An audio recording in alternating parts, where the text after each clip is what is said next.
Yeah, it's a home. So I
If everyone will take their seats, we're going to try to go ahead and get started. We're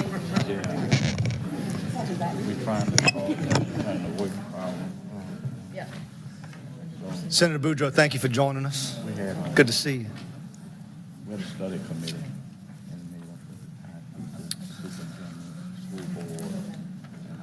Good afternoon, everyone. Welcome to the Lafayette Roadshow meeting. Today is Wednesday, December 3rd, and it is 1:33. So 1:32, 2 minutes late. We're here to review the Highway Construction Priority Program for fiscal year 26-27 for District 03, which encompasses Acadia, Evangeline, Iberia, Lafayette, St. Landry, St. Martin, St. Mary, and Vermilion parishes. My name is Ryan Boryak. I serve as House Transportation Committee Chair, and I represent District 47, which encompasses portions of Vermilion, Cameron, and Calcasieu parishes. We have quite a few members in the Acadiana delegation and committee members here today. Representative Walters from the Shreveport area. Thank you for coming down, Rep. Walters. Representative Chesson. Representative Dickerson. Representative Carlson, who is doubling as the IT guy up here today. Senator Price, Rep. Spale, Rep. Boyer. Sheriff, you good? Rep. Wiley, Rep. Hebert, Senator Myers, Senator Boudreaux. Both of you don't watch it, you're going to get promoted over there. You in the Senate box. Chairman Boyer. Did we miss any other legislators? Because we have some that like to go and hide in the back of the room sometimes. We good? Thank you, Mr. Lewis. I appreciate you. We also have local elected officials here. Mr. Eugene Olivier with Iberia Parish. Perry Shaw, Delcombe. Mayor Clazel and Kaplan. Shane Moe, where you at, Shane? Yeah, see you in the back. With Vermilion Parish Police Jury. Mr. Pete Delcombe, St. Martin Parish. He didn't put that on there, but I got enough discussion time with him at Water Sector Commission meetings. I know where he's from. Alfred Senegal with Karen Crow. Thank you, sir. Mr. M. Larry Richard. Good to see you. President, Iberia Parish. Marcus Broussard with the council, Iberia Council. Andy Knockout with Lafayette Consolidated Government Council.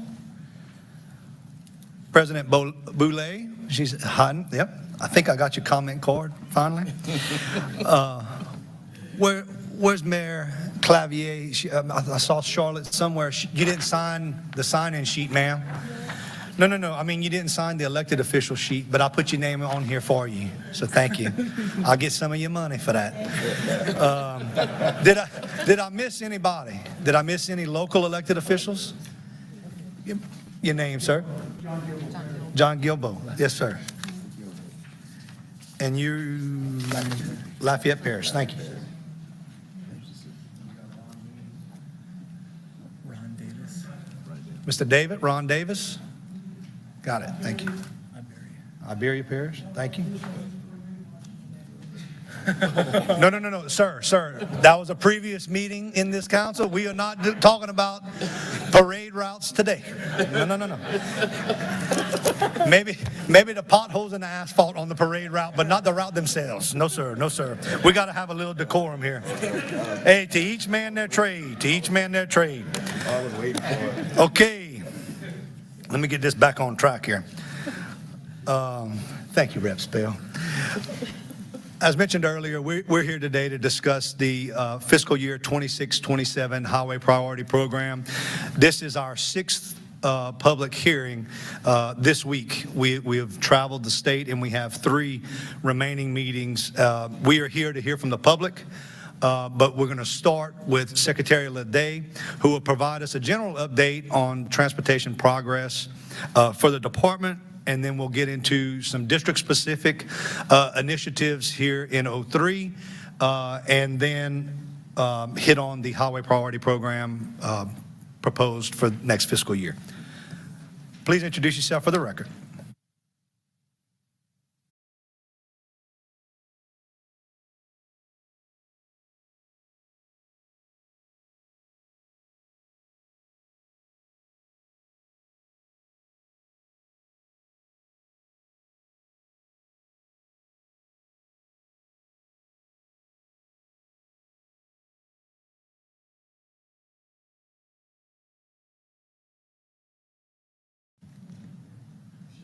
Okay.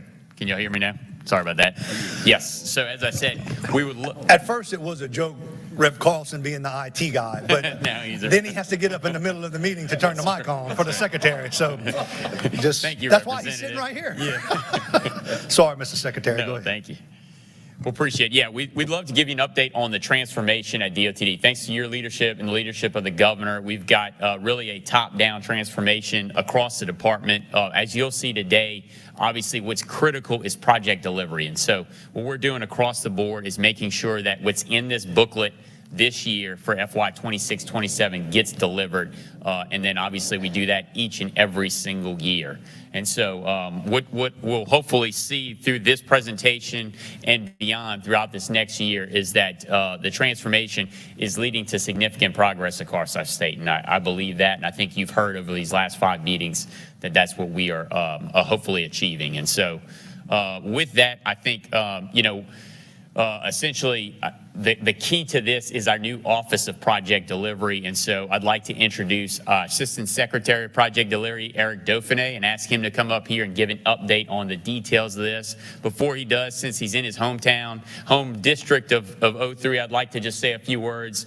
A fantastic guy, as you know. He has really jumped head and heels into this in July when we started this process, done everything that he can to help both his colleagues at the department as well as our private stakeholders and partners across the state. Anything that they have to do, he is in there with all of us, making sure that we're delivering for y'all. And so just want to say kudos to him and thank him for all of his hard work.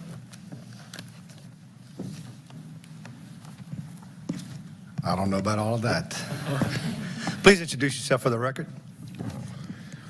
Eric Dauphiné, Assistant Secretary of Project Delivery for DOTD. See, I told you everything you heard was true. So I want to start by thanking everyone for attending. It's very exciting to see such a great turnout. These public hearings are an instrumental part of our project prioritization and selection process. Feedback from legislators, from local officials, and from the public are key parts of the project selection process, along with other factors that we use to determine projects such as existing conditions, average daily traffic, safety concerns, maintenance costs, economic development, etc. We do utilize this feedback we receive throughout the year to deliver projects that are important to the people we serve. While these are the official hearings, we do also enjoy feedback throughout the year. So I encourage everyone, legislators and the public, to reach out to each district administrator or myself with any questions, concerns, or feedback throughout the year that will help us prioritize needs. Legislation last year created the Office of Transformation and the Office of Project Delivery. Both offices are aimed at enhancing efficiency, effectiveness, and accountability within the department. Since then, we have launched new initiatives to modernize many of our internal processes. With respect to project delivery that Secretary mentioned, we are evaluating and streamlining the entire process, including our project prioritization, an updated project delivery framework, task and responsibility-oriented project management, a new project reporting system for transparency, and even contract administration and construction phase consistency. Essentially, our goal is to focus on 3 main things. Number 1, clearly define our project priorities. Number 2, establish a 5-year living fiscally constrained highway priority program, along with ideas on how to fund and resource those projects. And number 3, reform our project management and delivery process to provide for more accountability and consistency from project inception all the way to construction. Another huge effort is with the communication of our highway priority program, specifically more transparent communication with legislators and the public. Communicating our priorities, communicating the risk associated with project development, the challenges we have, and the opportunities we have, will foster more trust and collaboration amongst all stakeholders needed to deliver our critical infrastructure. Aside from the internal processes that we mentioned, those enhancements, another key component in the formula, and perhaps the most important component, is funding. DOTD has historically allocated all federal and state dollars in each fiscal year. However, in the past couple of years, additional dollars through Louisiana Transportation Infrastructure Fund has helped advance the delivery of an additional 100 projects totaling over $530 million in roadway preservation projects alone. We advanced 62 projects last year, and all of them were delivered on time within the year that we were promised. Again, this year we have 37 projects that were promised within the year, and all of them to date are on time or ahead of schedule. In addition to LTIF funding for the capital projects, each district received $7.5 million last year and $7 million this year in operational maintenance funding. This funding was spent on several typical maintenance operations that we have, but also in-house crews spent some of this funding to purchase materials to help maintain and preserve our existing system, reducing the assets that we have in more deteriorated conditions, which ultimately helps stretch our capital budget. The continuation of these efforts would truly help deliver and advance essential infrastructure improvements and address a growing backlog of needs. So thank you to the legislature for the funding, but also for the trust and the commitment.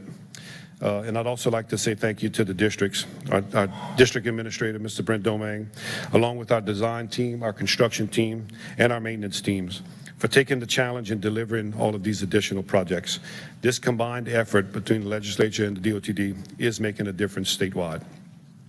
With that, I'd like to introduce the district administrator for District 03, Mr. Brent Domingue, and he'll discuss some projects and accomplishments for District 03 in more detail.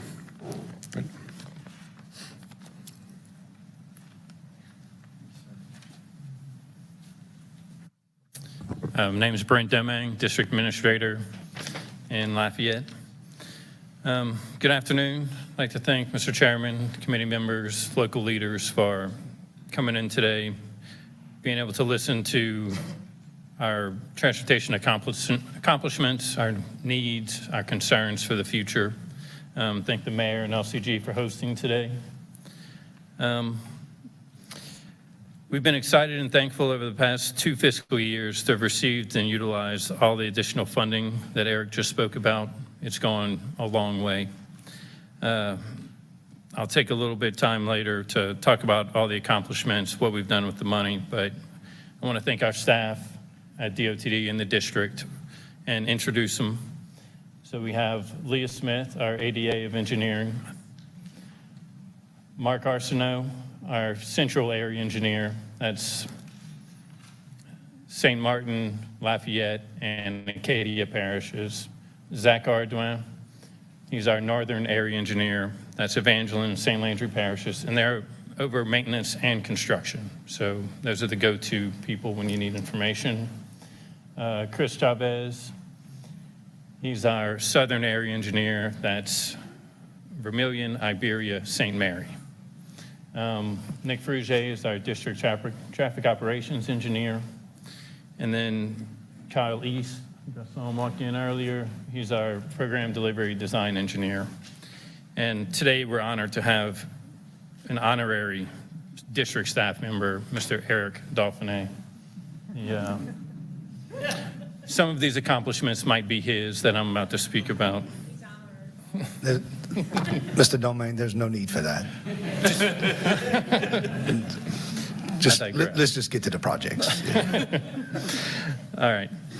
So all of these employees are the reason that we were able to accomplish so much in the district with the funding, that the additional $7.5 million plus the LTIF funding that were in the House Bill 2 bills. Well, the LTIF bill, the House Bill 2, that money was put to LTIF.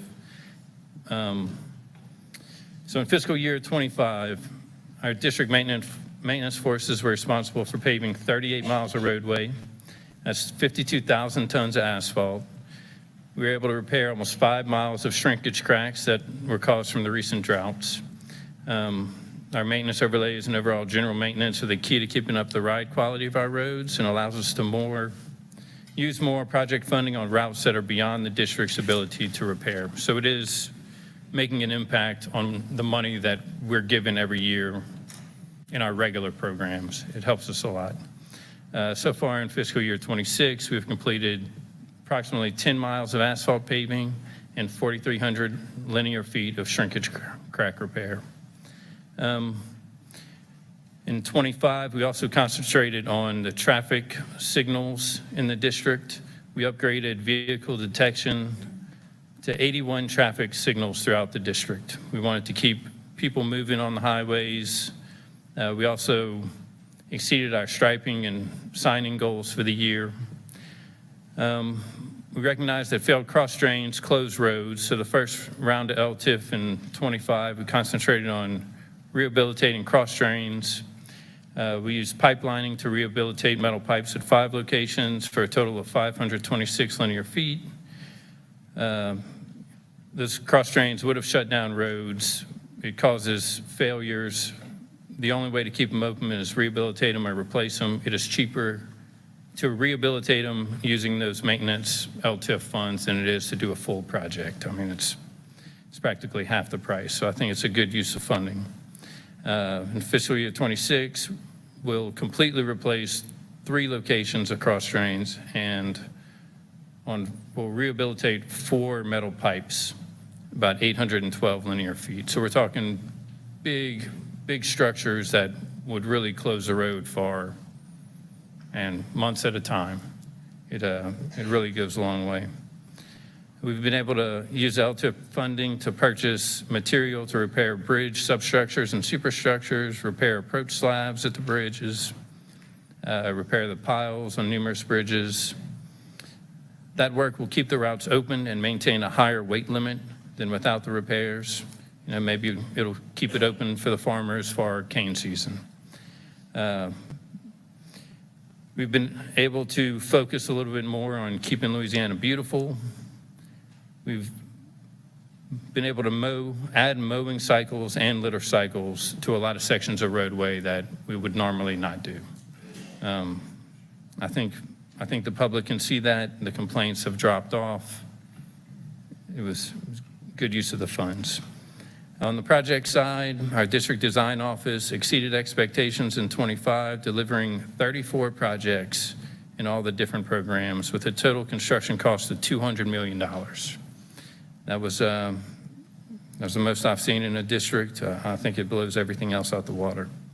We're currently on track to design or manage 23 projects for $155 million this fiscal year.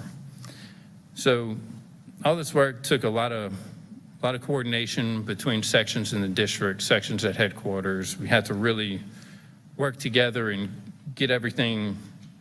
To get everything done, it takes a team, and I think we have a great team in the district. We hope everyone sees this progress we made in the district, and we know that there's more to do, and we're hoping for additional funding to continue the progress. You want me to talk about Ambassador? So I think what we're about to see is the Ambassador project, the Ambassador interchange at US 90. So that's a $136 million project, about 90% complete, and we're looking at a estimated construction finish date of April 26. This is Vermilion River Bridge replacement on LA 94.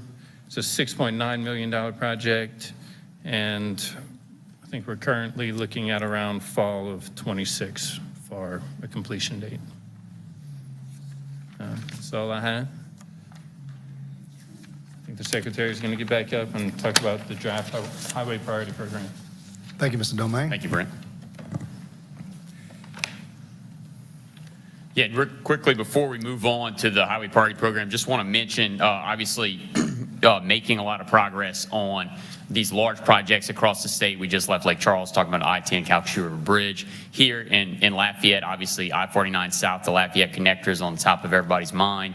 The governor and I did go to Washington in October to continue to work with FHWA as well as the congressional delegation on pushing this project. FHWA is one of their key priorities is removing red tape on the environmental side, and so we're working hand in hand to make sure that we do that. So just want to mention that we hope to have a record of decision mid next year, and that will allow us to move forward on implementation. So I know that's critical, and just wanted to mention that. Well, good. With that, we'll transition. Why we're here today is really to talk about the Highway Priority Program for FY 26-27.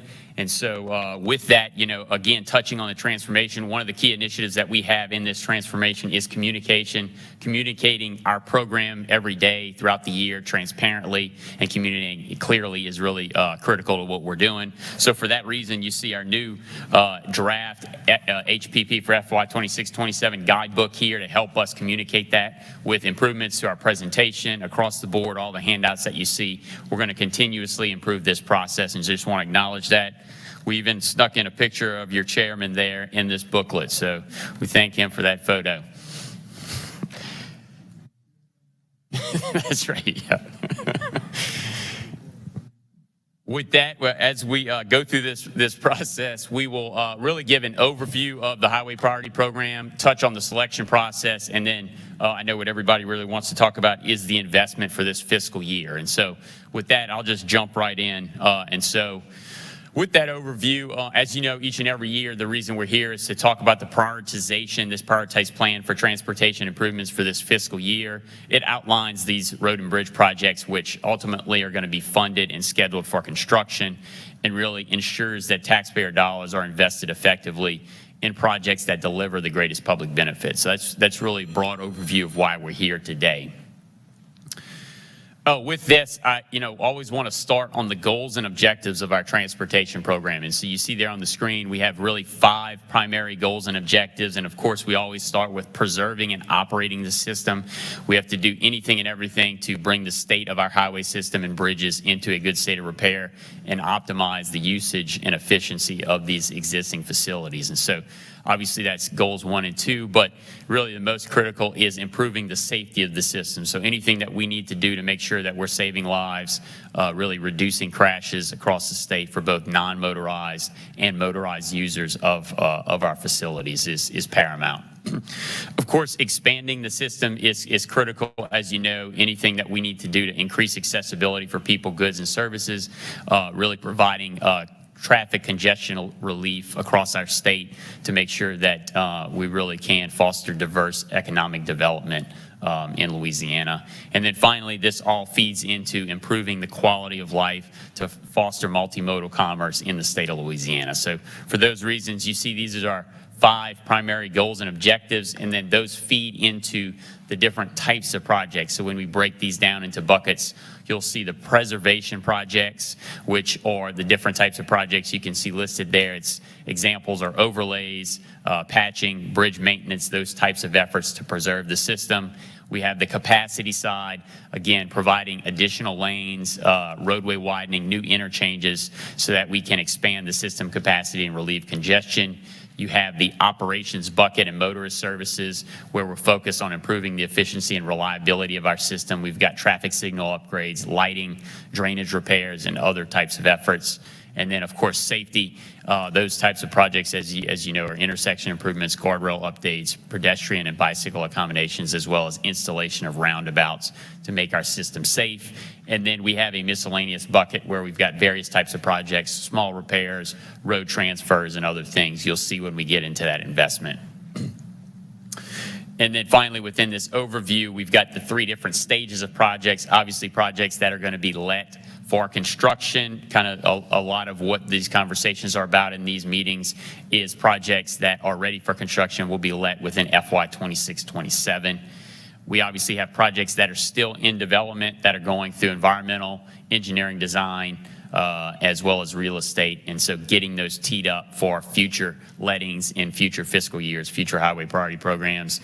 And then finally, projects awaiting funding. Obviously, we've got some larger projects that we compile anywhere from 2 to 3 to sometimes 7 or 8 or 9 sources of funding. And so often trying to pair your state dollars with federal dollars to get these projects let. So you've got your goals and objectives, you got the types of projects, those buckets, as well as the phase of each project that we wanted to touch on. And then finally, before we jump into the investment, is really just touching on the selection process. And so why do we go over those goals and objectives? Those are part of your revised statute 48229.1. They're really broken down in detail. There's 8 listed there, but they all feed into those 5 main goals and objectives. So every time we start this process every year, we look towards making sure that we can achieve those 5 goals and objectives that you've got as part of that revised statute. And so with that, we're able to start there and then start the project identification process. We're taking all of the data that we have across the department as well as with our stakeholders, whether it's roadway conditions, the operations data, the safety data, congestion, traffic studies. We're taking all of that data, and then we're seeking stakeholder input year-round through these hearings, through legislative hearings. We're working with the public, working with cities and parishes, working with MPOs, other federal agencies, of course, our FHWA regional office, and then making sure that we take all that input and the data and make the best decisions when we start this project identification process. And then from there, once projects are identified, year to year, of course, we're trying to prioritize and select them for this particular fiscal year highway priority plan. And so taking that stakeholder input, the technical analysis that goes into these decisions, also cross-checking it with our state's 10-year long-range plan, and then finally making sure there's available funding. If not, obviously, we need to pair that up with other federal dollars to be able to put something together to get it into future highway priority programs. And so taking all that information, and then where does that leave us? This selection process that you see on the screen there. And so obviously the identification and then the recommendation of projects to assemble into this highway priority program. We package this up. We deliver that to the Joint Transportation Committee on October 1st. And then that takes us here to the road show, that red box, where we're able to go to public hearings throughout the state and really showcase what's in this draft plan. We get that critical public feedback that we'll get today and then present a draft final plan to the legislature next year in the session to both House and Senate Transportation Committees. And so that is the overall process that we'll take from inception to today. And so wanted to go over that before we jump into the investment.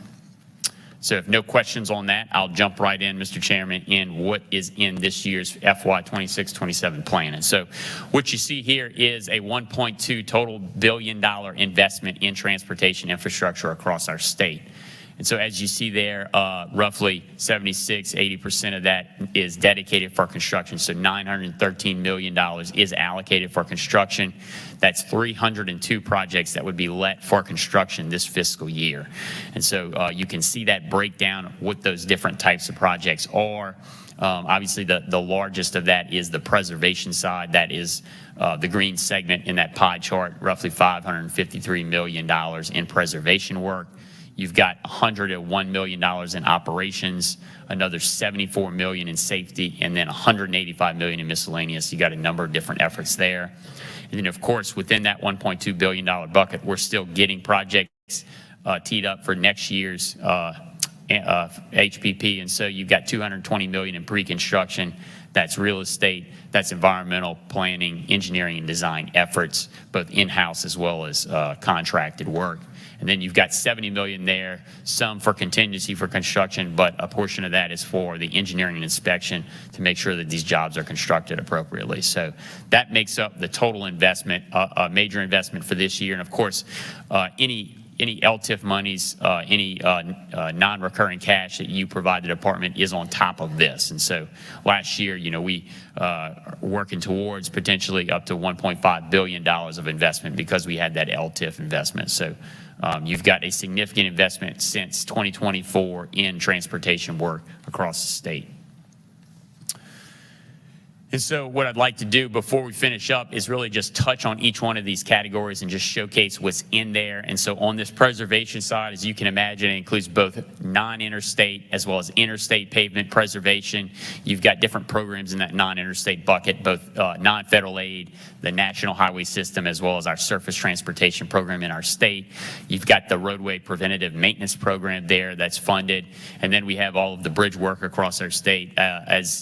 As I mentioned in the last meeting, we've got 13,000 bridges, so a lot of work to be done. We appreciate y'all's support last year on kickstarting that with OLHC and the 62 bridges, $100 million. But in our program this year, you can see almost $300 million is dedicated to bridge preservation, with a big portion of that in our on-system bridges. When we go into the operations and motor services category, you can see the different types of efforts that are funded there. You've got ITS and traffic control devices. A portion of that is obviously also dedicated to the roadway flooding program, the PROTECT program from the feds. You've got wait stations, interstate lighting, rest areas, access management, a whole host of things that are part of this operations motor services category. That's part of roughly $101 million. Obviously, as I said, safety is critical. All these different types of safety programs are all part of that $62 million bucket there that you see. And then in addition to that, we have railroad crossing upgrades and separations in our state, making up that $74 million safety bucket. And then finally, that miscellaneous bucket, a number of things in there, a TAP program, transportation alternative projects, urban systems, urban transit. We've got the federally mandated electrical vehicle NEVI program.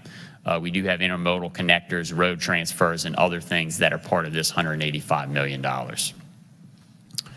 And so this makes up each of those different types of projects that we started with for that $1.2 billion investment. And then right here in District 03, what does that mean? We've got 45 projects that will be let for construction.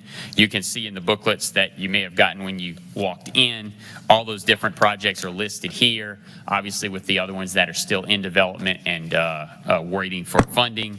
You also have the map to show geographically where each project is listed across the district. And so with that, and then we have obviously a one-pager here to kind of showcase some of those critical efforts, as well as some information here with example projects. I think in this district, we've got the Landry Road roundabout that showcases just an example of what's in this program for this district. So trying to make sure that we really communicate transparently what's in our highway priority program from this point forward, and really hope that you've seen this investment. We think that we're making sure that we're accountable every day to both the legislature and the public, and really have had a lot of success in the first months of this transformation. So just want to thank you for your time, and happy to answer any questions, Mr. Chairman, from this point forward.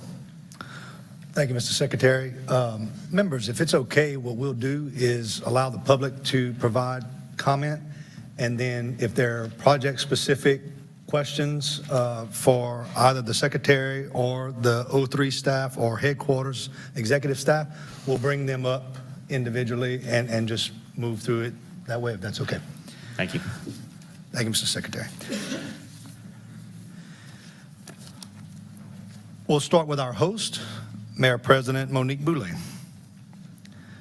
Please introduce yourself for the record, or Mr. Lewis is going to come and holler at me in front of everybody if I don't get y'all to do that. Serious protocol. Yes, ma'am.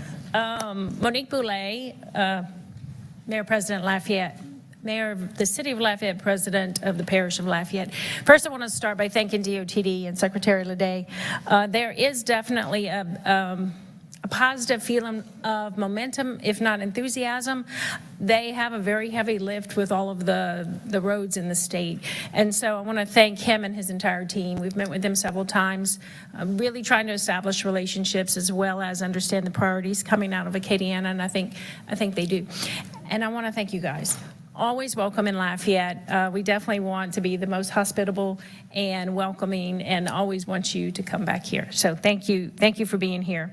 Next, you all have been given a list of state projects. I asked our team to pull out the ones that have the greatest impact. Last night we had a presentation on a restructure for our own public works, part of that is trying to put a prioritization system in place where we're picking the biggest impact, lowest effort projects to really push hard. And some of these are those. I-49 connector, not the lowest effort, but definitely the highest impact in the entire region. A critical project, and it is moving. If you haven't gotten an update recently, the ROD is expected by mid-year next year. I will tell you, we are having conversations with LEDA. Mandy Mitchell and I are planning a business group to go to Washington. Once it gets out of DOTD and we have that record of decision, it gives us an opportunity to really go sell. And we know it's going to take funds from all kind of different sources. And so we've met with the secretary. We've talked about it. We've talked about potentially looking at different grant programs, trying to really resource as much funding as we can. It is a 30-plus year project, and it is... It has been a heavy weight on this community more than anything. The fatalities are continuing to happen. We have interstate grade traffic coming right through the middle of town, and it really is a dangerous corridor and not really serving the purpose for the commercial traffic coming through town either. So let me just plug that and tell you it's coming. It's coming. 2026, next year, we will have a different conversation about it. Once that rod is finished, it really is. And you know, you heard the secretary, the governor is on board, Congressman Higgins is 1,000% on board. We met this past year with our entire congressional delegation in DC, 100% across the board. They know when this thing gets up, you know, it's time to start trying to find some funding at the federal level to help support our efforts. So thank everybody for that. Next up is the interchange at US 90 and Vero School Road. Our interchanges on both Highway 90 and I-10 are critical. I don't even have to explain that to you all. You know that, but it is the highway system, right? Our highway system, it's our turn to fix our highway system. Our highway system needs it. Transportation over 10 years ago. It is 95% preliminary plans in hand, ready to go. It just needs the funding. It is right in front of, it's that awkward intersection north of I-10 on University, in front of LCA and McDonald's and Moore Park. So you've got the whole soccer complex. LCA has a tremendous number of students. It is where we're driving our kids through, and it's dangerous. This roundabout is a massive safety mitigation project and ready to go. Simply just needs the funding to get it over the top. So I would just put an asterisk by that one because high impact, low effort. Vero School widening at Ambassador, or south of Ambassador. Again, we have so much growth in the southern part of the parish. That one's critical. Vero School Road at Savoy Roundabout, same thing. East Broussard and Vincent Roundabout, those roundabouts really, I think we get teased for our roundabouts, but they move traffic. They move traffic and they keep people safe. So I definitely want to endorse those. And then lastly, I-10 and Ambassador Caffrey interchange improvements is a preservation project there. It is our main gateway. We are working on our gateways and definitely would like to ask your support for all of these as well as everything else. I know everything can't be done at once, but if we look at it from a local level, the projects you have on the books, these have a big impact. So thank you very much, and I will wrap up. I appreciate it. Thank you, Any ma'am. questions? Nope. Thank you. Okay. Parish President Pete Delcom.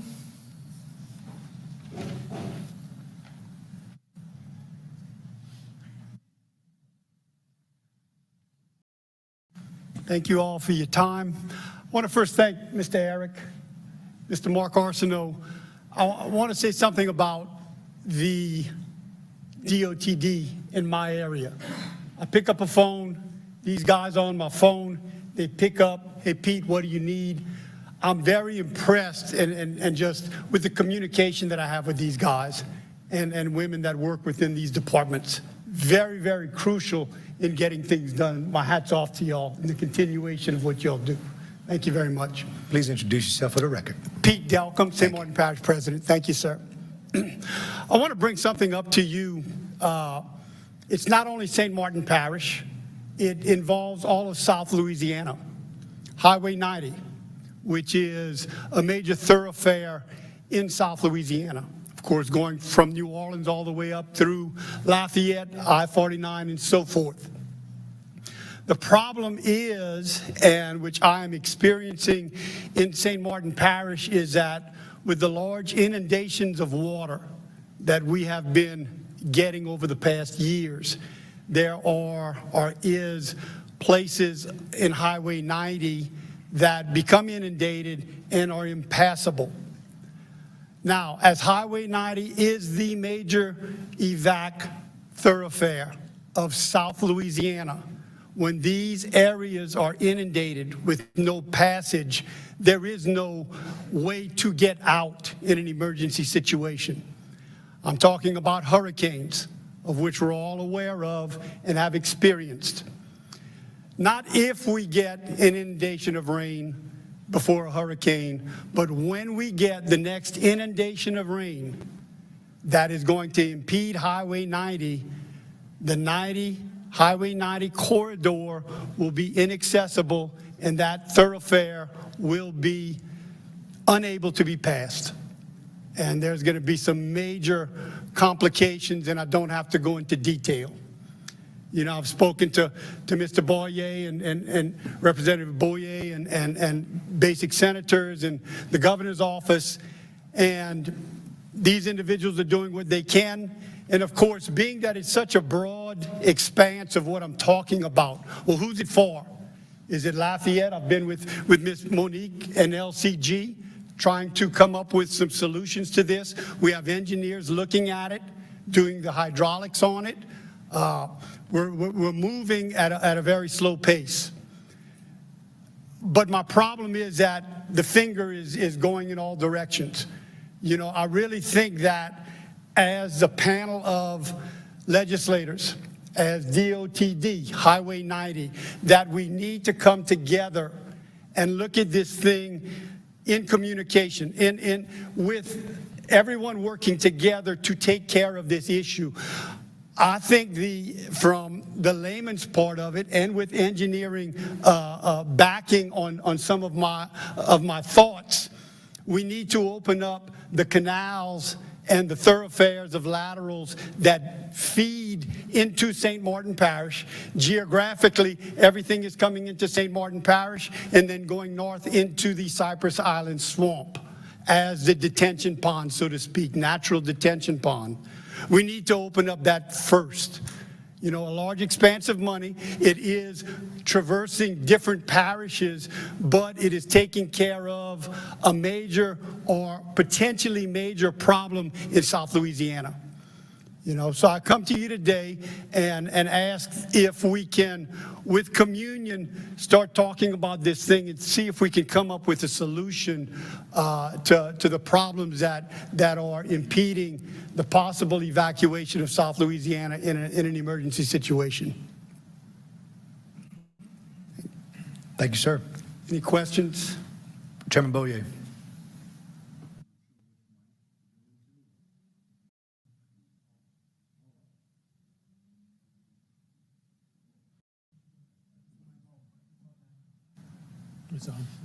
It's on now. We're there? Which one? Both of them? All right, perfect. I want to echo President Delcom's point with DOTD and with everyone here, and even add to it. He talked about hurricanes during evacuation route. I personally got stuck in a pickup truck, not during a hurricane, just in a storm that came through and inundated the area with water, where I was in Lafayette Parish trying to get through St. Martin and to Iberia Parish and couldn't do it. And this is in a four-wheel drive pickup truck, and not during a hurricane. And it affects not just St. Martin Parish, as President Delcom mentioned, it affects Lafayette Parish, all the residents in the Youngsville and Broussard area. It affects Iberia Parish, the residences down there and the businesses as well. When first getting elected in 2020, we had a meeting regarding it with DOTD and with business owners, and the parish, Iberia Parish at this time was involved, and we still haven't reached any resolutions to it, and it's only getting worse. So to have those three parishes and the state with DOTD involved is important. It's not going away, and it's going to only continue to escalate as time goes. And so I just want to echo your sentiments and thank you for coming up and discussing this, because it's extremely important to those folks that are in that area. You know, to add to that, sir, is that the inundation of rain that we've seen over the years, 10 years ago, it didn't occur. You know, 5 years ago, it flooded. And then annually, you can see at least 1 to 2 times a year, these rain bands that go directly from south to north. They do not move west to east. and you get this inundation of rain for 3, 6, 8 hours, to which it dumps 10 inches of rain, and the properties just can't take it. You know, we need to, like I said, initially, I think opening up the thoroughfares to get the water out would be the first phase, and then second and third phases we can look at accordingly. But we need to start having some communal discussion on this so that we can take care of the issue. Thank you all very much. Thank you, Mr. Delcom. M. Larry Richard. As Mr. Richard's coming up, we also have Elroy Broussard here with Lafayette City Council. Jan Scott Richard, Mayor of Scott. Bo Pettijohn, the Acadia Parish Police Jury, hiding on the back wall. And former Chairman Vincent Pierre. I know I saw Vincent around here somewhere. Thank y'all for being here. Okay, my name is Larry Richard, Iberia Parish President. I'm going to be very short, especially if I can keep from getting phone calls. First, I want to talk about Highway 182. We're very familiar with Highway 182. We have intersection or an area at Highway 182 and Airport Boulevard. That road needs to be elevated. It's simple. It just needs to be elevated, and the parishes are going to come from that part, and we're going to connect to where you elevate, and we're going to cross over that railroad track.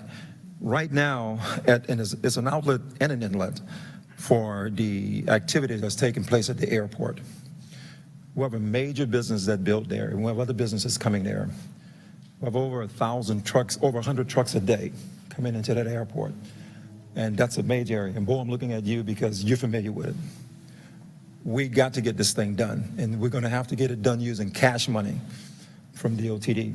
We can't do it trying to go through capital outlay and getting $500,000 this year and then go off a bid. It's been shut down for 2 years. It's terrible. So I think when I finish, Bo can ask some questions or whatever the case is, but that's a main area in Iberia Parish that need to be addressed. The other one is 182 and Highway 88. Well, several people got killed there already. This has been on the books literally for years. We're going to have to address it. This is not something that we can talk about every year. It needs to be addressed, and everyone is aware of it. I'm hoarse this morning for some reason, or this afternoon. So I don't need to talk about it a whole lot. Actually, I got the 182 and Airport Boulevard on my capital outlay request, even if we have to do it, but it doesn't make sense because it's a state road. The only other thing I have is at Highway 674 and Darnell Road. We sent in a request for you guys to do a study for a roundabout there. We need one bad. Iberia Parish is growing. As you guys may or may not know, we just got a facility there that we built, a 2.4 million square foot facility, a $1 billion plus investment, and other companies are coming. We have serious traffic problems. So I'm not going to hold you up with a whole lot. Those are the three things that I'm concerned about in Iberia Parish. Any questions from anyone? Thank you. Thank you, sir. Also, Representative Terry Landry snuck in behind me. Bo Pettijohn.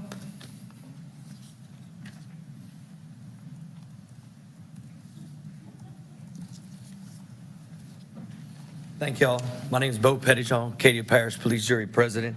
I'm not going to take too much of y'all time, but thank you for having us. Thank you, Mayor Ms. Monique, for hosting this event. All I want to do is come up here and say thank you for DOTD. I've been a police jury president for 2 years. We kind of in the office at Acadia Parish. We tried to put some things together to see how we can make our roads and our drainage better. So we put together a plan. We've met with DOTD multiple times. Our engineer with Mater kind of gave us some ideas to build relationships with DOTD.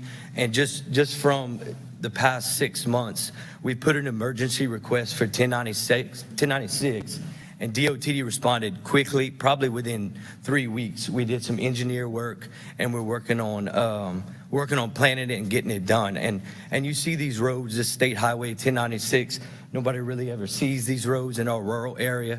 But I want to thank DOTD for responding through emails, phone calls, and then actually putting a plan where our people in Acadia Parish can see it. And that's just one road that I can thank DOTD for. And you'll see a little bit of me and the parish sending these requests in with DOTD. We didn't really do this in Acadia Parish, I don't think, before. I think communication kind of is a new modern thing in Acadia Parish. We're trying to do a good thing for the parish roads and the state roads, and our people in Acadia Parish are deciphering what a parish and a state road is, and we're doing a great job with DOTD to get that done. And there's multiple projects. Highway 95, I think we just did a ribbon cutting from Church Point down to I-10. I want to thank all our legislators that was involved in that, and our police jurors before us that actually got that done. And we're just continuing to build that communication, and DOTD stays communicating with us. And then another project on Highway 95, when you get to I-10, we're working on a roundabout. That roundabout, I don't know if anybody's familiar with that Doosan exit, but you have two gas stations or fuel stations right there that the outlet to get in and get out are the same or right in front of each other. So you have 18-wheelers taking rights and lefts that actually cross the center line. So anybody coming from the opposite side of the road may run into a front end of an 18-wheeler. And I live probably a mile away from those two gas stations, and there's multiple times where I have to go around these 18-wheelers. And DOTD, I think it's kind of a special funding deal that Chance Henry, now our state rep, kind of worked with DOTD. The engineered roundabout is actually in play. We've had hearings with Doosan. I would advise DOTD to maybe take a look at those roundabout drawings. There is some concerns from my constituents in that area that the roundabout may be a little too small. These trucks are coming out, you know, to picture, if you can go and just sit there and watch how many 18-wheelers come out of these truck and these fuel stations are a lot. And so I just want to make sure that the measurements for this roundabout can fit this many 18-wheelers coming in and out. And then another recommendation we had was on the west side, on the Love's Travel Plaza, on the Love side. The question was asked that if we can exit vehicles such as the 18-wheelers off of that service road onto the west I-10 ramp, just kind of like an Egan. I kind of mentioned it to a DOTD guy, and he was like, absolutely not. And I guess it was some kind of safety reason in the way that I'm speaking. But if you go to Egan, that's what we have on the Pilot truck stop. You actually can get on to the on-ramp going east out of the gas station, out of the fuel station. So my request is kind of look at that roundabout, maybe get the state's engineers to kind of make sure that that roundabout is coming up to hold 3 or 4 18-wheelers coming from both sides. That's the big thing, is you got 18-wheelers coming out in the exact same spot on opposite sides of the road, and that's the issue. I just want to make sure that roundabout is going to be able to take that much traffic of 18-wheelers. And then the second thing is if it would be possible to do some kind of study to from the Love side, from the west side, that the service road can access the on-ramp to go west, and that would alleviate probably 30% of 18-wheelers actually needing to go through the roundabout. They would skip that roundabout and go west. So you would alleviate all those 18-wheelers into the roundabout. But other than that, I just want to thank DOTD for working with us. I haven't really met everybody, but we've talked through email or whatnot, and I can't wait to shake y'all hands and tell y'all thank you. The other projects that we have, like I said, is Highway 95, the roundabout, and then we recently completed a bridge on Nation Road, and Acadia Parish is very thankful for DOTD coming in and stepping up and communicating with us and continuing those. It's a little hard whenever an administration goes away, go and do bigger, better things, and we become police jurors and then continue those projects. And so DOTD has pointed us to keep us in the right direction and keep those projects right. But other than that, I can't thank DOTD enough and y'all guys for having us. I normally don't get up here and speak and have a conversation, but that's the only way to get the parish out there and the word. And I appreciate y'all inviting us. Thank y'all. Thank you, sir. Yep. John Gilbo.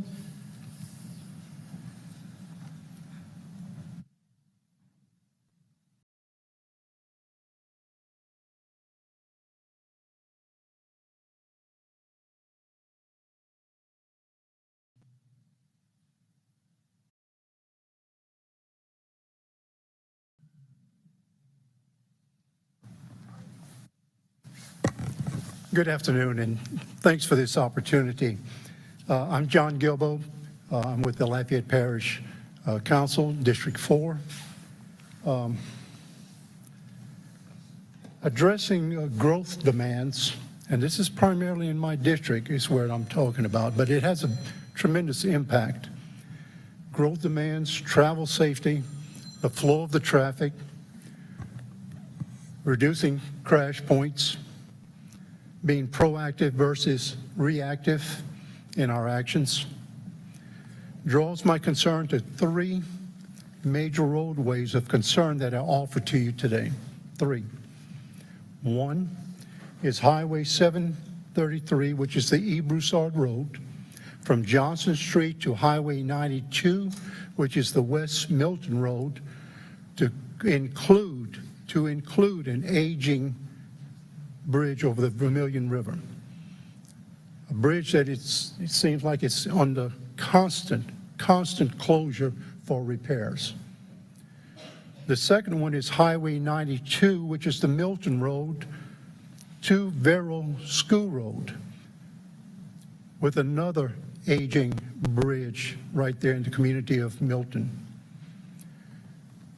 The third is the Vero School Road, the unfinished portion all the way to Southwell Road. My plea is that we don't lose these projects in the process of prioritizing. These projects certainly fit into your 5 established goals and certainly align with our Mayor President's list of projects as well. I thank you for this time, and I certainly hope that we will keep these in line in accordance with our Mayor President has already presented. So thanks. Thank you, sir. Question? Andy Nakhan?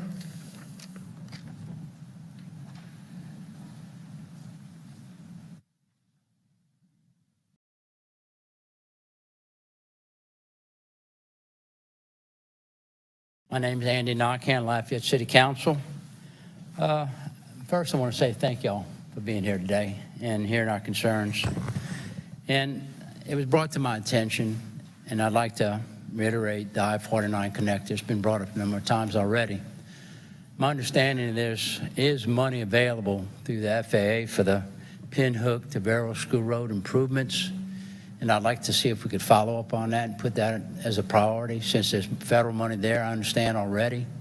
I'd like to get some information on that if possible. Y'all could send it to the council office and update us on what's going on with that. But I have some constituents concerned about that. We all know the importance of the I-49 connector for this area, not only for public safety, but also for infrastructure improvements. It would give a real boost to Lafayette to get this connector done and move traffic through here a lot safer and a lot easier. But that's all I had for you guys. And again, to say thank y'all for being here today and hearing our concerns. I know y'all do a lot of hard work. I sit on the TPC committee, and it's a fun thing. It's nice to be involved with y'all. So thank y'all very much. Thank you, Ms. Nakhan. Elroy Broussard?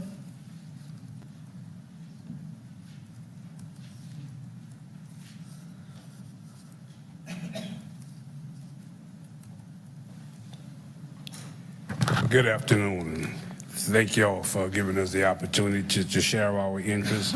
The Mayor President made a few points when she was up here and bringing up the needs of the...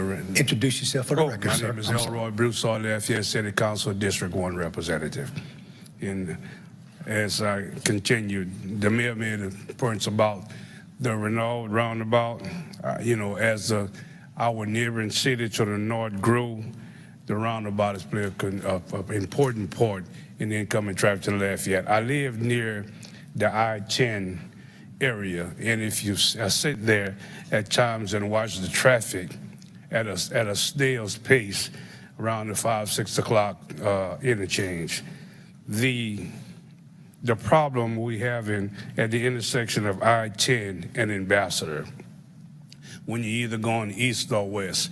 When you're going west, you exit off of I-10 to Ambassador into a 2-lane to a 1-lane to turn left, and it bottlenecks. It bottlenecks from Ambassador all the way to Evangeline through, which is a future I-49. And I see we have on here one of the projects to look at. If you're not near the area, the times we see the congestion, you don't know how much problematic it is. And the traffic is at a standstill every day. And the amount of accidents, I don't know if anyone done a study of the amount of accidents that's in that, I guess, about a 1-mile area. In the area coming from University to I-10, the entrance ramp is so short that it bottlenecks there. I'm not an engineer. I don't know what we can do to correct that, but the entrance ramp, either the third lane should be developed from Ambassador to where it's at now on I-49 to allow the traffic to merge at a faster pace. A third lane would help with that beyond the Ambassador exit. And that's one of the few things I had the interest to have to make sure that the entrance ramp and the exit ramp between Evangeline Thruway and Ambassador be a third lane be developed to do that, to alleviate the traffic jams that is there, and to advocate for the roundabout. So when the north and the Council area start to develop, and what we're doing on the east side of University, with North University corridor being upgraded, it'll make a tremendous help. And we do all of this construction at one time, so get people angry at one time. And I want to thank Senator Boudreaux for introducing me as the parade thing. Look like we just left from here just a while ago. So, thank you. Thank you, sir. Senator Boudreaux? Yeah, Councilman, I just wanted to just highlight the work on universities is very, very vital. And Secretary Lede, that's that whole development. We got a couple more phases coming, but he alluded to the roundabout. But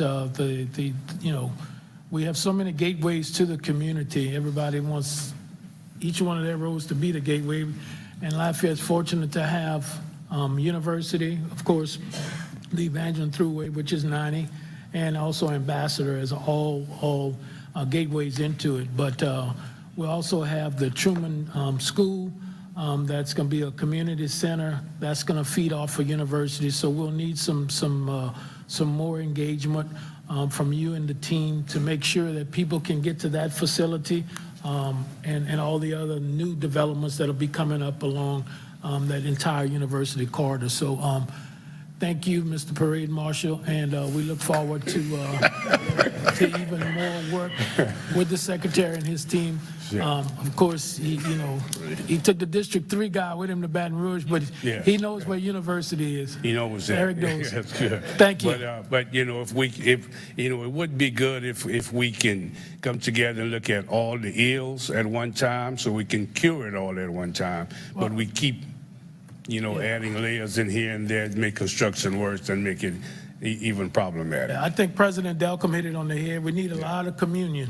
Yes, And with a lot of these projects, and I think with the Secretary and his team, they're going to look at this in a holistic view so that we don't keep talking about them and keep putting Band-Aids. And I think the President Richard said it. I mean, some of these are going to be a higher priority, and we're going to have to put our money where our mouth is. We're going to have to put the cash there. We can't continue to look at these type investments over a 10, 15-year period. Some of us won't be here, and then we're not going to make a difference. So I love President Delcom's line, more communion, Secretary. Yeah. But if he leaves the check with the $1.2 billion, we can solve it. If you leave it here, we'll take care of it. You should have been in Lake Charles this morning. They're looking for something too. Thank you, Senator. Ron Davis.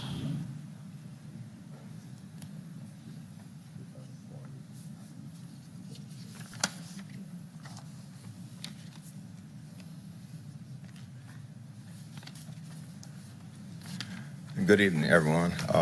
I'm Ron Davis, newly elected city councilman in New Iberia in District 5. I thank you for this opportunity to come before you to bring forth some issues that I see.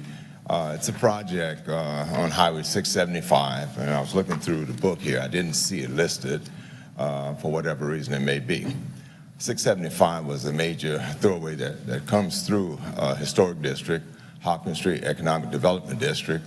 It intersects with Highway 31, crosses 182, crosses 674, and goes to Highway 90 and on out to Justin Island, which of course, this project, as I understand, and since I've become a councilman, I've been trying to look into it to see what is really going on. We had a meeting with DOTD with some of the residents in that area to bring them up to date and what's to happen, how long, and what have you. It's been a while since we've been updated, but it seems like the project has been stagnated for whatever reason. I think it's been going on about 6 months, and the people are very concerned. There are some businesses in that area too, and I think from the meeting we had, they were not being compensated. You know, these are minority development districts, and you know, it's really having an impact. You know, so I'm hoping that we can meet with these folks and help to resolve the brunt of this, because they're seriously being impacted by this road move project. It's also, the project encumbers some culverts for drainage issues. We have had a record rainfall this year that New Iberia was impacted by, and I think this project is also to help you know, alleviate this problem. So whatever attention that you can give, we would greatly appreciate it. Representative Boyer. You stay by the mic, because I might. So is this is a drainage project on 675 that's going?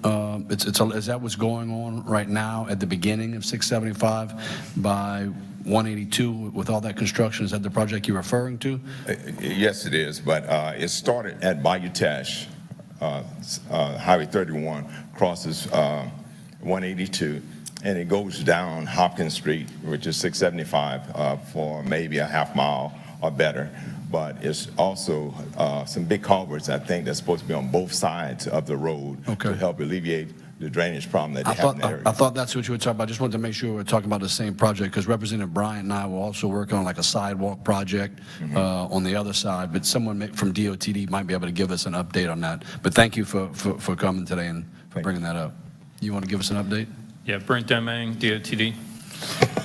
So on that project, we are improving the drainage. It's a road transfer project. We're actually handing the road over to New Iberia after. They wanted us to fix some drainage. We got into the middle of town, closer to the Teche, and we ran across some clay pipe that it's 10 feet deep. We didn't know it was clay. We have to start lining that pipe and adding catch basins to it. So that is the slowdown on that project. What do you expect the slowdown as far as time-wise to delay the project? And just to give them some level of expectation. It is a main thoroughfare for those residents. Please introduce yourself, sir. My name's Christopher Chavez. I'm the area engineer for Iberia Parish.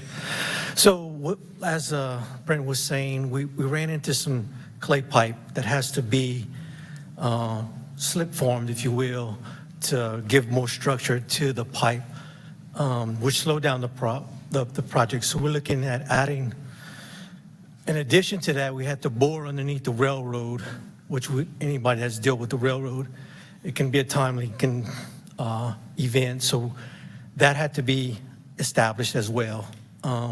Those days, that wasn't originally in the plans, so we had to go back, do a change order for that, and add 113 days, so roughly about 4 months to the project. Okay.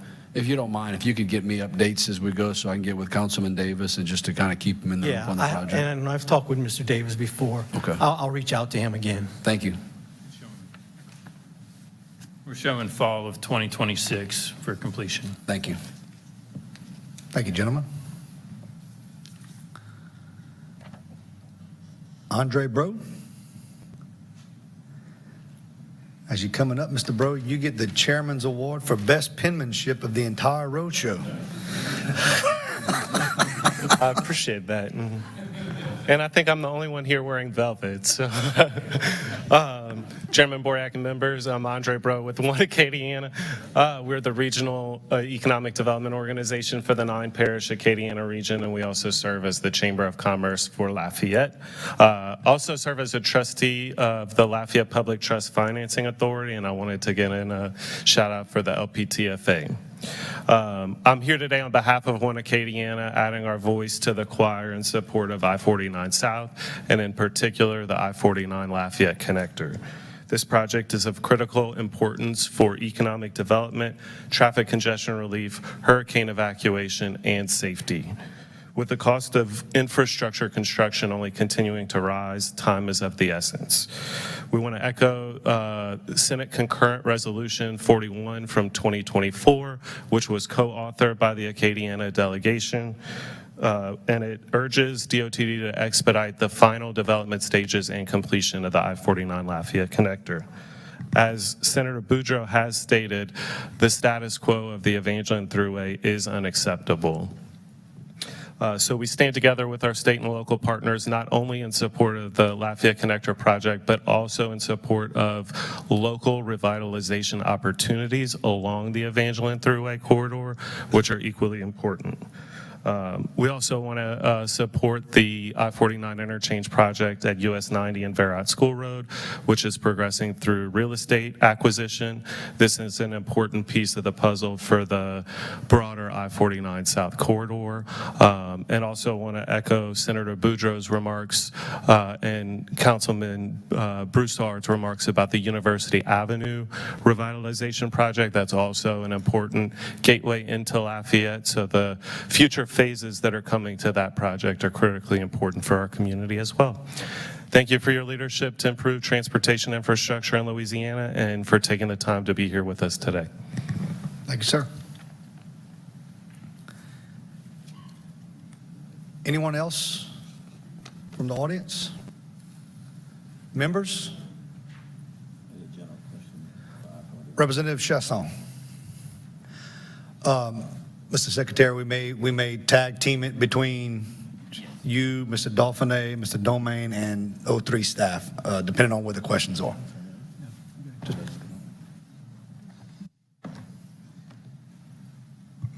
Hello. Y'all are fancy, Josh. This is nice.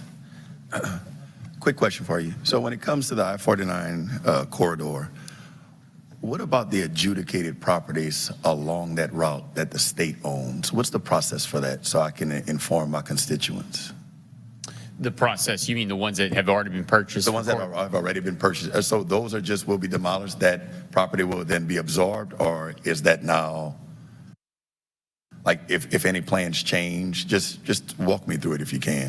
Yes, so I mean, right now, that would be obviously real estate owned for the future corridor. Okay. Once that design goes in, we would, move into any demolition that would be needed, and then obviously future construction. Right now, just trying to get it, nothing would be done until it's permitted, right? And so we're hoping that we get the record of decision in the summer or essentially mid next year, and then we could probably get back to you on what exactly that would look like in the time frame for those different efforts. I got you. Yep. So we'll know possibly more during the summer, basically. That's exactly right. Okay. Yeah, because Gotcha. once that alignment is solidified, then I can, probably better answer your question. So probably nothing will happen in terms of construction or any demolition until that record of decision is issued in mid-2026. I got you. Yep. Appreciate it. Thank you.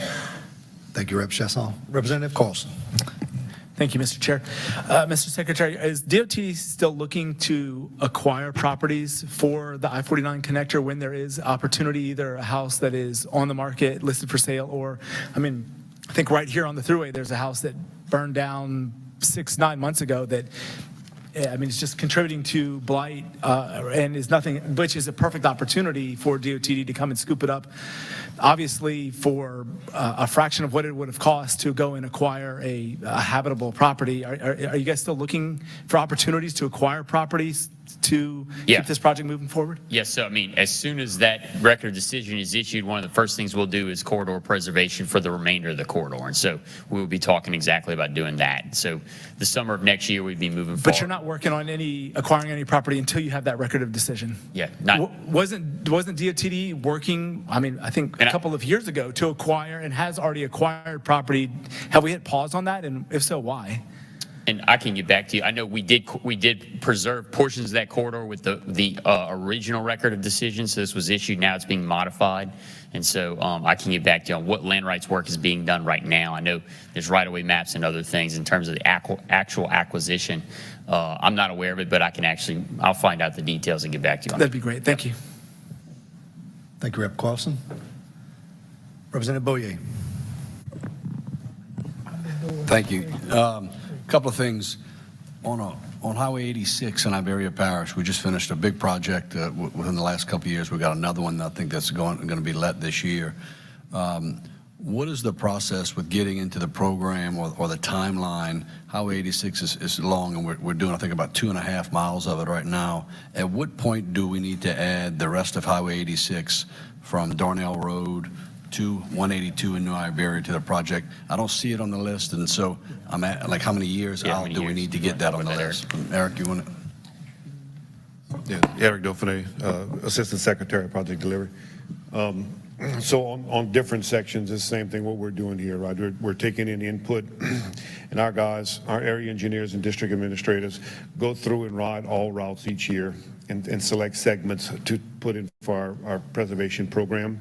And prioritize them based on existing conditions and input from everybody. When they go through and look at those, we turn in, or we have been turning in like 3 years. We're kind of going to a 5-year plan. But honestly, whenever they're looking at everything, we probably have enough projects to do 10 years worth of it.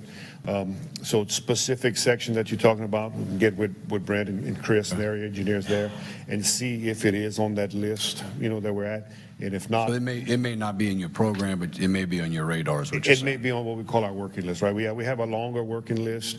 The way we do is every area engineer and our maintenance specialist ride each route. They bring in input.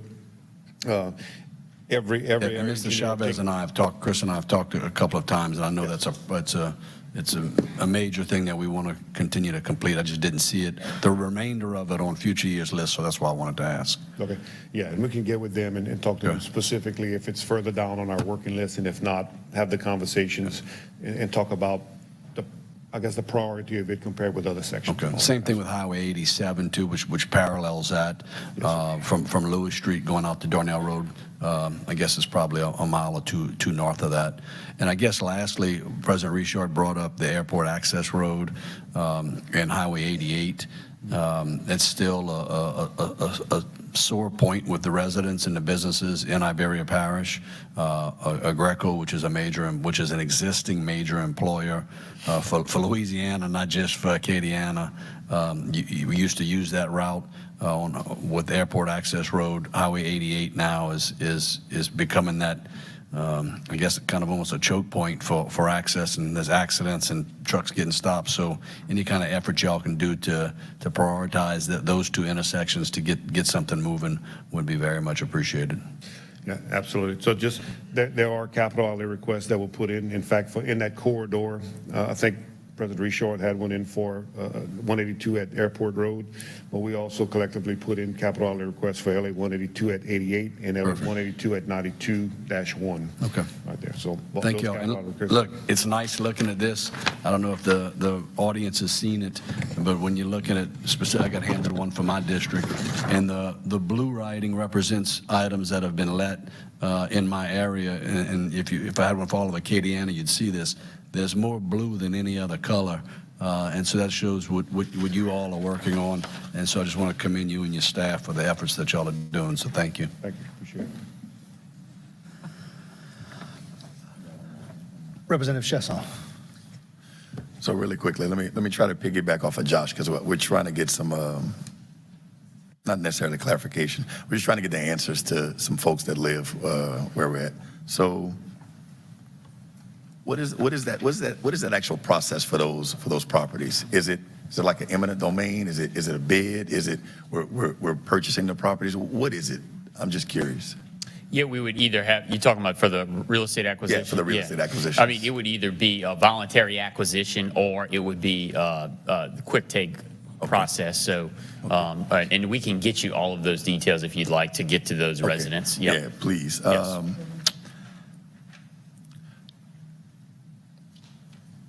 You guys have a projected plan as far as going forward. We know we're probably heading, I know plans can change, but you have an idea of what you're looking for. So are there any properties along that path? Let me get it out and I'm going to tell you why I'm asking. Any properties possibly along that path that you may be looking at, you're going to go for, it's in discussions, preliminary, it might be 6 months, a year, 2 years. The reason I ask this is because some of those properties, like the burned down property, actually one of those that burned down, the family, great friends of ours, lawyers, they actually rebuilt their property, but there's some other properties, one burned down, another that's abandoned. Granted, the folks that have rights to this may choose to come back. Let's say it went up for adjudication. I know the laws have changed, but whether it's one of the 4 options, nonprofit, adjoining property. I've been cutting the grass, so therefore I can get it donated to me. But if there's a property there that has possibly exceeded the 3 years, I don't know if it goes through the same adjudication process, but if we're gonna acquire that, can we acquire it? And that's the question. I know this is gonna be a tough one to answer. Can we acquire it sooner than later because it's just an existing property, nobody's taking care of it, it's an eyesore. If we're gonna eventually demolish it, I'd rather it not be the old home that folks may be doing God knows what in it versus tearing it down and taking care of the property. Now, still granted that it may belong to somebody and maybe it's in a succession, so we can get all of that squared away. I know you guys do your due diligence, but is there a process? Is there a timeline? If you could speak to any of that. I know that was a lot. Yeah, no, certainly there's a process. We'll get you the exact details. In terms of the timeline, let me talk to the team just so I don't misspeak. And then, we can do that right after this. I mean, I understand your question. I just, off the top of my head, I don't know exactly where we would be in terms of right now and then throughout the remainder of this year. But we'll get that info to you. Basically, what I'm just asking for in hopes is not to steal anybody's property. Sounds weird, but I know we're not stealing anybody's property, but going about it the right way, if we can acquire it sooner than later, because those are the potential properties that folks say in my community, man, there's a lot of properties out there. It's like, but that one's not even available to you. That's going to DOTD. If we can acquire that, if there can be signage, if there could be notification, if we can just acquire it, period, sooner than later, as opposed to if we don't get this project started for 5 years, that property is going to sit there forever. Yeah, thanks. Yes, okay, will do. Thank you, Rep. Chesson. Members? We're not done just yet. A year ago, we discussed Highway 335 in Vermilion Parish. On behalf of all the individuals who traverse that road, live out there, the businesses out there, I want to say thank you. That's the Melinda Fritt Memorial Highway. That's my legislative assistant. She drives it every day. It is beautiful out there. So thank y'all for the work in Vermilion Parish. We appreciate that on behalf of the Vermilion delegation. I also want to thank the district administrator and his staff, Mr. Chris, Mr. Dustin, Mr. Robbie, who have done a great job from an operations and maintenance side in the district. It seems like as soon as the previous DA moved a little bit further to the east, Vermilion Parish started getting some work done, so I appreciate that. Sorry, you've been getting too many bouquets today. You know I wasn't going to let that slide. But really what I would like for the district to do, and we've had these discussions at each one of our public meetings, it seems like we have made quite a bit of progress, and the $7.5 and $7 million supplemental funds for asphalt, for equipment even, private contracts, the hybrid contracts that some folks are using where the district uses their own assets and their own force account labor, but to maybe do some pothole patching, and then you get a contractor to come in and do the milling and overlay. Look, I think the people of this state are seeing activity, they're seeing progress. What I would like to do, I know we have a fiscally constrained budget. The Highway Priority Program is one thing, but we're getting ready to go into session. We compete for all of these dollars. So at a point in time, it doesn't have to be today, but between now and session, the committee, the joint committees for sure, would love to see your unmet needs when it comes to equipment and general maintenance issues. Because if we need to go to our leadership on appropriations and ways and means and make it, and to the speaker, Speaker DeVilliers, to make a case, okay, for further investments when no one can argue the progress, okay, but we need to know to what degree, to what level is adequate would be. I know everything helps, but we heard some testimony in a general maintenance budget. Some districts, 5 to 9 parishes, okay, depending on what part of the state we're in, they were getting $3.4 to $6 million a year to do not payroll, but every other activity comes out of that money. If we were able to double that to the 7.5 or the 7 practically the last 2 years, we've seen progress. I mean, it's shocking, isn't it? But if we're armed as a committee, let us go and make those cases for you all, because I think the public is seeing progress, and we need to maintain that momentum and keep that going. So if there's any homework, again, thank you on behalf of all of us, but work on that unmet needs list, especially things like equipment that could be utilized in different parishes, from ditch digging efforts with mini excavators to new pavers, whatever it is. We would love to try and facilitate that benefit to our regions. And so with that, I just want to say thank you. And Representative Spell moves that we adjourn. Thank you. Thank you.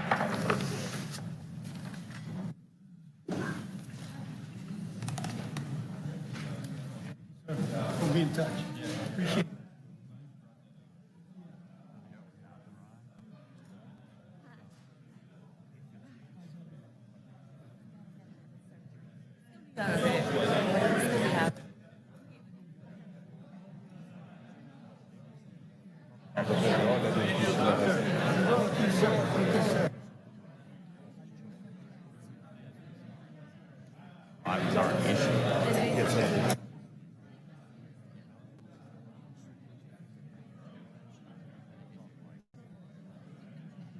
Publicly, like we can tell. But I don't